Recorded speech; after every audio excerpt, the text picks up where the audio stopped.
Hi guys, it's Mark. So it's true, saving money is costing you a fortune. Now that might sound like a pretty big statement to make. However, times are changing and people that are saving their money will, and I really hate to say this, they're just going to be left behind. Think of your savings account a bit like this bucket and your money like this water. The more money you pump into the bucket, of course it starts to fill up. But as you can see, it's not very effective because it's getting drained by all the holes. Oh, maybe it wasn't the best idea to film this part in my studio. So today we're going to be discussing what all these holes actually are and how you can start plugging them in your life so that you can actually start getting ahead and building your wealth. So if you're ready to dive into the truth about saving, then smash that like button for the LTube algorithm and subscribe for more videos about making money. Would you like to live in a world where all your choices were influenced by someone behind the scenes, secretly pulling at the strings and conducting your life like some kind of orchestra? This is giving me huge Loki vibes. But unfortunately, this is far closer to reality than you might realise. For years now, institutions like banks and governments have been taking advantage of people who haven't been taught how to manage their money. And it's not their fault, the schools just don't teach this stuff. Saving money gives people the illusion of control. Meanwhile, banks are making the big profits right under our noses. Let me explain. In the past, you were actually able to walk into a bank with your money and demand to exchange it for gold. This kind of makes sense as it's a bit inconvenient to travel around with blocks of gold in order to buy goods and services, so therefore money was created. This was called the gold standard, but it was stopped in 1933 and the US dollar, like most other currencies, became what we call fiat. This means your dollar now holds value because the government says it does, which gives them much more control over the economy as they can decide the rate at which it's printed. So it turns out that the money that most people chase and hoard is a bit like monopoly money. It only has value because the game says it does. To put the icing on the cake, the banks then offer to store all of this money for you in return for a measly 0.5% interest rate, all while they're using it to generate huge profits. It's no secret that banking is one of the wealthiest sectors. However, it wasn't always that way. They used to be just a place that looked after your money and made a fair profit. However, over the years, they have just become more hungry for new ways to use our hard-earned money to boost their income.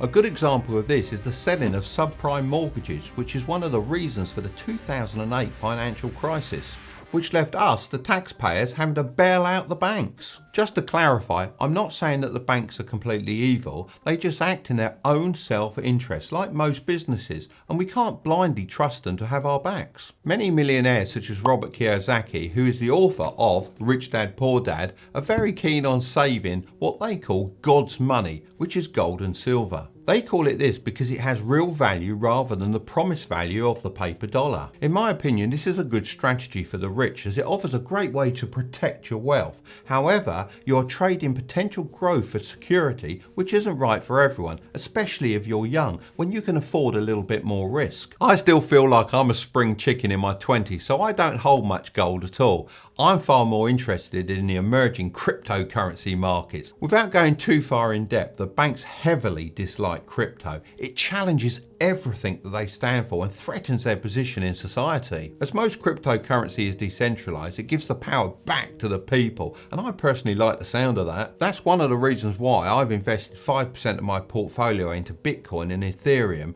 and I might even be looking to expand that even more. Although the banks do make it really hard for me to invest in crypto, and they've even closed one of my bank accounts. Talking of cryptocurrencies, if you want to pick up $10 worth of free Bitcoin from Coinbase, then just check out the link in the description. For this next point, imagine you have, let's say, $10,000 in your bank account, earning you 0.5% interest per year, which is well over the average rate at the moment. If you froze yourself for 1,000 years in one of those cryogenic chambers, then when you emerged and checked your bank account, you would have nearly $1.5 million. Isn't that amazing? Well, actually, no, it's pretty terrible, as even though it's had all that time to build up, the value will be less than the 10,000 you had in the first place. If we assume an inflation inflation rate of at least 2% per year, which is a healthy inflation rate for an economy. Now obviously this is a pretend scenario, however the point remains the same. By leaving your money just sitting in a bank account, it's actually slowly being eaten away by inflation every single year. I've seen this firsthand, as the same dollar today used to buy me far more when I was younger. All my life I'm starting to sound like my granddad, because with a dollar I could buy a movie theatre ticket and a bag of fries. Now it won't even buy me a Tango Ice Blast slushie. And for real, those things are really expensive. In recent times, this has been getting worse, as inflation has been reported at 5.4% in the USA, which is of course just devaluing your money even more. But Mark, why does this happen, and why can't we just stop it? Well, before I answer that, can I just say you're looking good and I'm loving the new wig. Thank you, I appreciate that. But back to your question, the first factor is called demand pull inflation. A good example of this is the recent car shortage. This caused a higher demand for used cars, which drove the price up. The second factor is cost push inflation. I'm very familiar with this, as I'm currently building out my north wing, and building materials as well as wages are going quite literally through the roof. The lumber price actually spiked 400% in early 2021, which is absolutely crazy. And then this is just pushed onto the customer, therefore making houses more expensive, resulting in, you've guessed it, more inflation. The third factor that everyone always talks about is the increased money supply. This causes inflation when the money supply increases faster than the rate of product production. Put simply, there is just too much money and not enough products. And shockingly, due to the stimulus checks that were pumped into the economy, 40% of the US dollars in existence were printed in the last 12 months. This means that we're heading into uncertain times, so it's more important than ever to invest wisely in order to beat inflation. The markets will historically give you an average yearly return of 8 to 10%, which would be a good option for most people. It's extremely simple logging onto an investing app and buying a low-cost index fund like the S&P 500, and then just holding it long term. A great app to use if you're in the USA is public.com, and they're also currently giving you a free stock worth all the way up to $1,000 with the link in the description. If you're in the UK, I personally like using Free Trade, and they're also giving you away a free stock worth all the way up to £200 with the link below. Investing in real estate can also be a great option if you have enough money. This is because you can take advantage of leverage. When you start doing this, you're actually using the banks to your advantage. By taking out a mortgage, low interest rates and inflation become your best friend, as it makes a loan easier and easier to pay off each year.